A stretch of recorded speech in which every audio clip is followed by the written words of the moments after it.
Le circuit de carburant basse pression est constitué des éléments suivants. Un réservoir,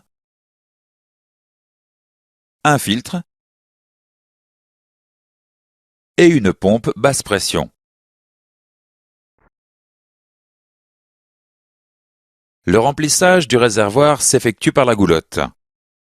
La goulotte dispose d'un système anti-refoulement au remplissage.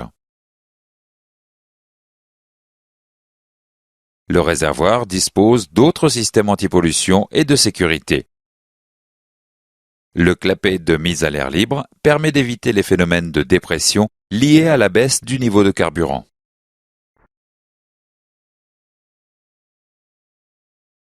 En cas de retournement, un clapet obstrue la mise à l'air libre afin d'éviter les fuites de carburant. Le filtre retient les impuretés contenues dans le gazole qui pourraient endommager les pièces sensibles du circuit. Le remplacement du filtre s'effectue par échange de la cartouche filtrante en ouvrant le boîtier ou en remplaçant le boîtier complet. Le remplacement de l'élément filtrant nécessite l'ouverture du circuit de carburant. Il convient de respecter scrupuleusement les consignes de propreté. La pompe basse pression est une pompe mécanique entraînée par l'arbre de la pompe haute pression. Il existe deux types de pompes mécaniques. Les pompes à engrenage et les pompes à palette. L'eau contenue dans le gazole peut causer des dommages à la pompe et aux injecteurs. Le boîtier filtre permet de récupérer l'eau contenue dans le gazole. En effet, l'eau étant plus lourde que le gazole, elle s'accumule dans la partie basse du boîtier filtre. Une vis de purge permet de vider l'eau lors de l'entretien périodique. Certains systèmes sont équipés d'un capteur de présence d'eau sur le boîtier filtre. Ces systèmes indiquent la présence d'eau dans le boîtier filtre en allumant un voyant au tableau de bord. Afin d'éviter le colmatage du filtre lors de températures négatives, il est nécessaire de réchauffer le gazole. Le réchauffage du carburant peut être assuré par la présence d'une résistance électrique sur le boîtier filtre. L'alimentation électrique se fait à travers un thermocontact. Si la température est négative, le thermocontact est fermé et les résistances chauffent le gazole. Dès que la température devient positive, le thermocontact s'ouvre et l'alimentation est coupée. Le réchauffage du carburant peut également être assuré par le bouclage du circuit de retour. En effet, le carburant provenant du retour a subi une élévation de température due au frottement mécanique lors de la mise en pression. Un élément thermostatique oriente le carburant provenant du retour vers deux circuits. Si la température est négative, le carburant est orienté vers l'entrée du filtre. Si la température est positive, le carburant retourne vers le réservoir.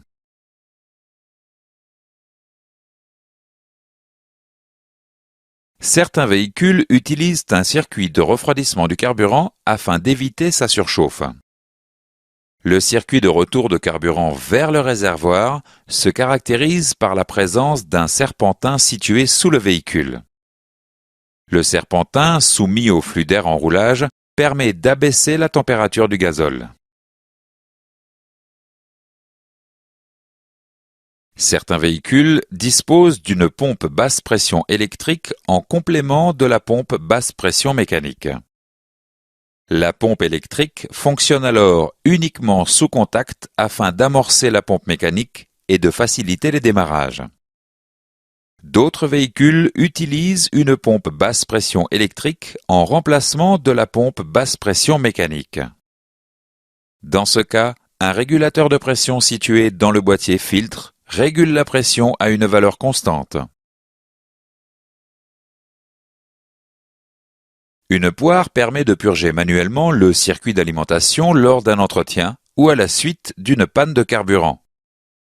La poire se situe avant le filtre. La présence d'une poire manuelle signale l'absence de pompe d'amorçage électrique. Le circuit de carburant haute pression est constitué des éléments suivants: une pompe haute pression, une rampe d'injection et des injecteurs. Le rôle de la pompe est de produire de la haute pression. La pompe n'assure pas la fonction dosage et moment d'injection, contrairement aux pompes des moteurs diesel d'ancienne génération. La pompe haute pression est composée de plusieurs éléments de pompage entraînés par la rotation du moteur. Les éléments de pompage peuvent être disposés selon les montages suivants: montage en étoile ou montage axial. Les éléments de pompage, au nombre de 2 ou 3, alimentent un conduit unique vers la rampe d'injection. La rampe d'injection ou rampe commune stocke le carburant avant qu'il ne soit injecté. Ce stockage évite les variations de pression à l'ouverture des injecteurs. La rampe dispose d'une sortie par cylindre sur laquelle se raccorde les tuyaux d'injecteur. La rampe d'injection peut être de forme cylindrique ou sphérique. La rampe peut intégrer un limiteur mécanique. Celui-ci s'ouvre en cas de surpression accidentelle. Les protecteurs de rampe protègent des projections de carburant sous pression en cas de fuite sur l'un des raccords. Il est impératif de respecter les consignes de sécurité décrites dans la documentation technique. La rampe d'injection intègre le capteur de pression. Le capteur de pression de rampe est un capteur piézorésistif. Le calculateur utilise l'information pression de rampe afin de piloter le système de régulation de pression.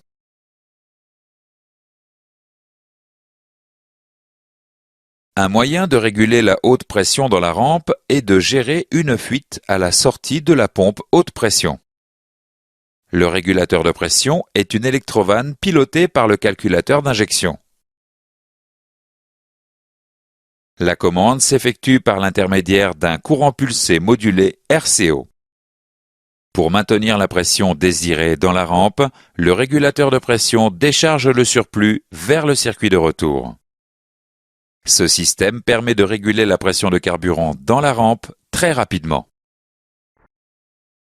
Sur certains systèmes, la régulation de la pression s'effectue en dosant la quantité de carburant admise dans les cylindres de pompage. L'actuateur de débit est une électrovanne pilotée par le calculateur d'injection. La commande s'effectue par l'intermédiaire d'un courant pulsé modulé RCO. Seule la quantité de carburant nécessaire au maintien de la pression de consigne dans la rampe est comprimée. Ce principe réduit la puissance absorbée par la pompe ainsi que la température de gazole dans le circuit de retour. Certains systèmes utilisent les avantages des 2 circuits précédents. Ces systèmes sont équipés d'un régulateur de pression et d'un actuateur de débit. Le régulateur de pression ajuste la pression dans la rampe en créant une fuite de la haute pression vers le circuit de retour. L'actuateur de débit dose la quantité de carburant admise par la pompe haute pression. Nous allons étudier la stratégie de régulation de pression dans la rampe sur un système utilisant un actuateur de débit. Le capteur de pression fournit la pression de carburant. En fonction des paramètres moteurs tels que le régime moteur, le calculateur définit la pression de carburant désirée. Le calculateur ajuste la commande de l'actuateur de débit pour obtenir la pression désirée. Le capteur de pression de carburant transmet la nouvelle valeur de pression au calculateur qui peut ajuster sa commande. En cas de défaut sur le capteur de pression de rampe, le calculateur limite les performances du moteur. Les conséquences d'un défaut sur les actuateurs de la régulation de pression dépendent des systèmes.